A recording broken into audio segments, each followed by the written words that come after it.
Today I'm doing a review of our 2009 Mercedes-Benz C350 Sport Sedan. I just posted on YouTube that I'll be doing a review, and here it is. And before I do the review, I just want to let you know that I have just detailed this and I own my own company. So if you live anywhere in Southern California, send me a message on my channel, Matthew706. And this is my most expensive wash right here, $75. Pretty cheap. So let's go ahead and open her up and get the review done.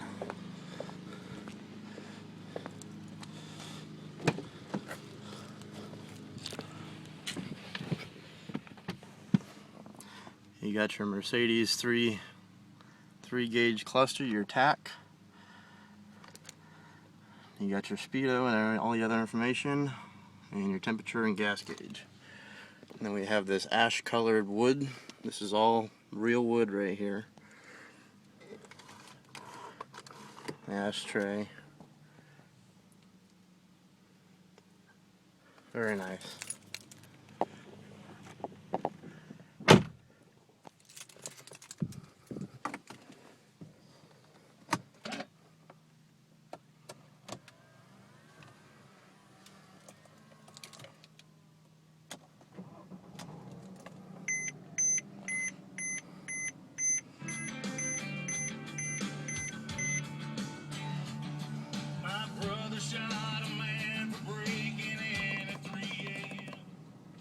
And then this is your center information right here. You can do it on this or you can do it on the navigation, but we'll do it for here. So there's your trip. Tells you how many miles you've gone since you reset it. We have 34,000 miles on it. We have bought it used. We've gone 42 miles on this tank of gas so far, but we only filled it up to 3/4, and we're averaging 20.5 miles per gallon. Miles to empty.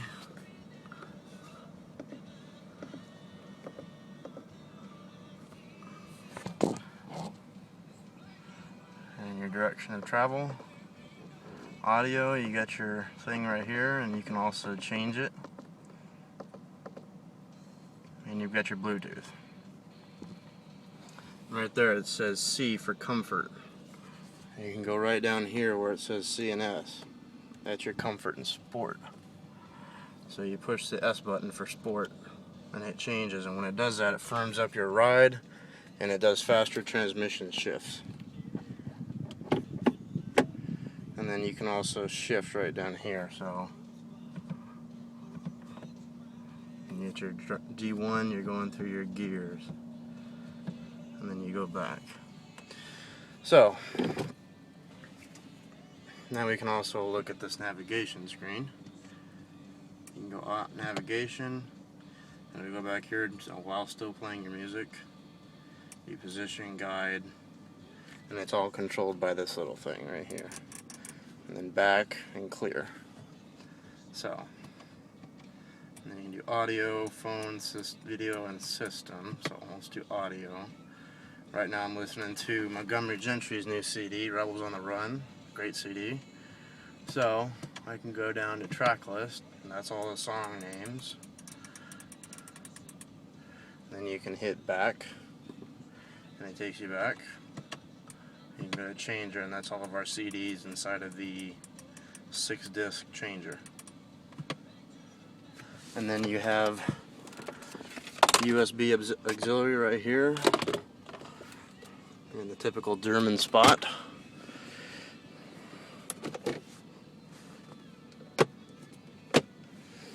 Got your cup holders right here.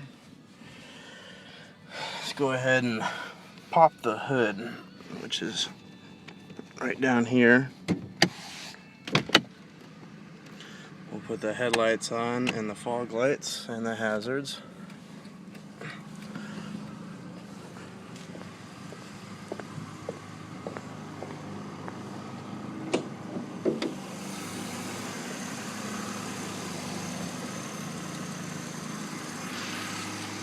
a very nice V6.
You got dual tip exhausts.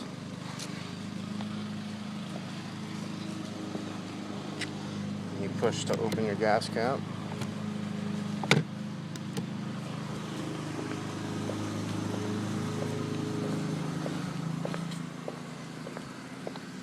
Go ahead and see how she sounds.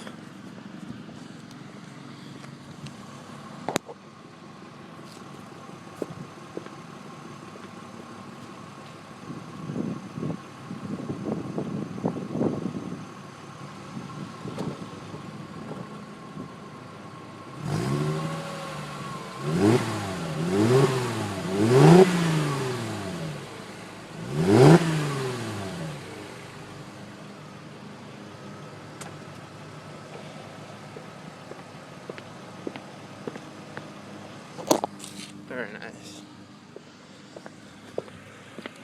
Let's go take a quick drive.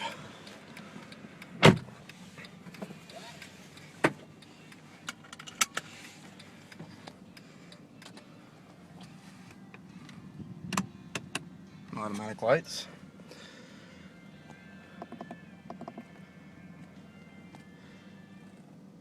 Let's go ahead and listen to the sound system real quick. Now this does have a 12 speaker Harman Kardon audio system in it. It makes very great noise.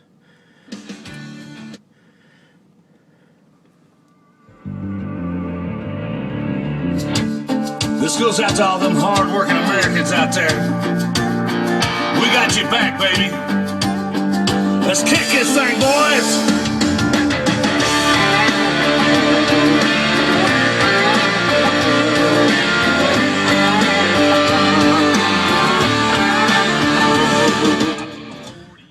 Great noise. You have 3 speakers lining the entire windshield. 1, 2, 3 right there. One in the door here, one in the door here. You've also got 2 by your mirrors right there. You've got 2 more in the back seats, and then 2 in the 2 subs, and then a couple more.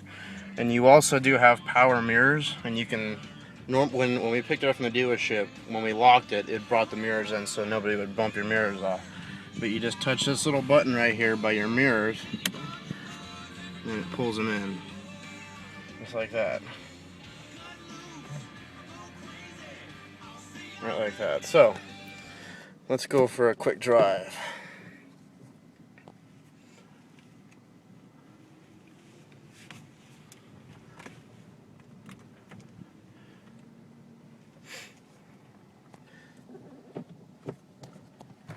Now, if you are considering buying one of these very nice cars, I think personally one of the best, well, not one of the best, but one of the better decisions is to buy it used, because Mercedes has just come out with their 2012 C-Class, and they say it has over 200 or over 2,000 refinements, but I drove one of those about a week and a half ago just for gee whiz, and the only real thing that I saw was about a 3 mile per gallon difference in different different fog lights. That's the only real difference I saw. So it's really just a waste of like an extra $10,000 to $15,000 when you're getting almost the exact same car. One of the other things I would warn you about if you are going to consider buying a Mercedes-Benz of any model is be prepared to deal with the dealerships. They will hold your hand very nice when you're buying the car, but after that, all they want is just, their installation payments. We took this thing in to get it detailed, and they left wax all over the car, and they just,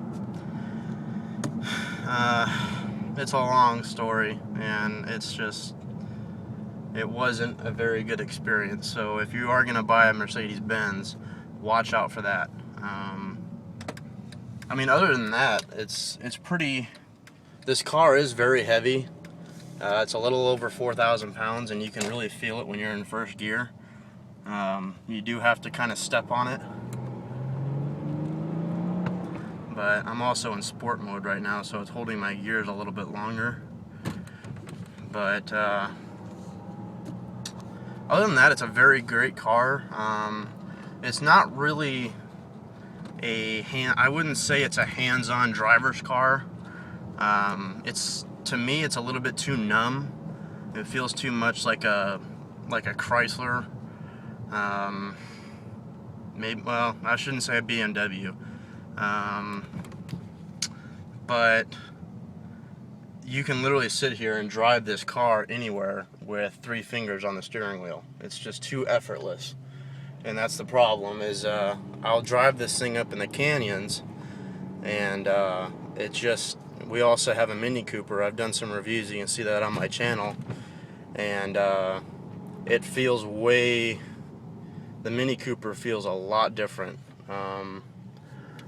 This car just feels, like I said, a little bit numb behind the steering wheel because it's just too effortless, but the power is really nice.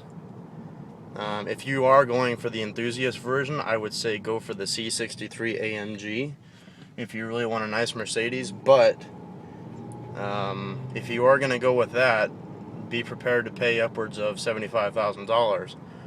But if I'm going to pay $75,000 on a car, I would much rather get a Corvette Z06, just because you have that brute force, and this car is just absolutely just immersed in technology. It's not quite as bad as BMW's iDrive system. If you have like a M series BMW, one of their really nice performance versions, it takes a half an hour to get it off the line if you want to set up the launch control and everything else. But there's just too much technology for my liking in this car, so that's why I would go with a Corvette, because it's got a nice little, there we go, nice little giddy up, let the ponies roar. But that was at about 4,000. I'm not really going to push this because it's my dad's car. Ooh, Audi R8. But like I said, if you're looking for a really nice driver's car, probably go with the Corvette. I would say the Grand Sport, because you have the mix between the base coupe, and you also have a mix of the Z06. You have the body styling of the Z06, but the price, like a mixed price between the Z06 and the base. So it's a little bit better bargain if you were to ask me personally. But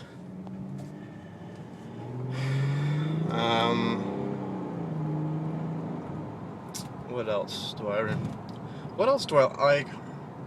One of my primary things that I really love about this car is how safe it is. Behind the wheel, you really don't know that you're in one of the safest vehicles ever made. I mean, there's the crash test. They've done hundreds and hundreds and hundreds of crash tests on this car to make sure that you're safe.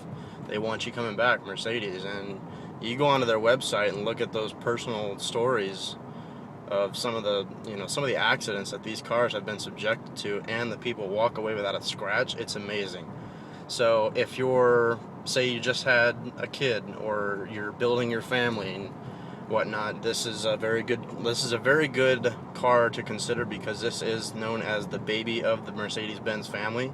It is the smallest and cheapest car that they have. So that's something to consider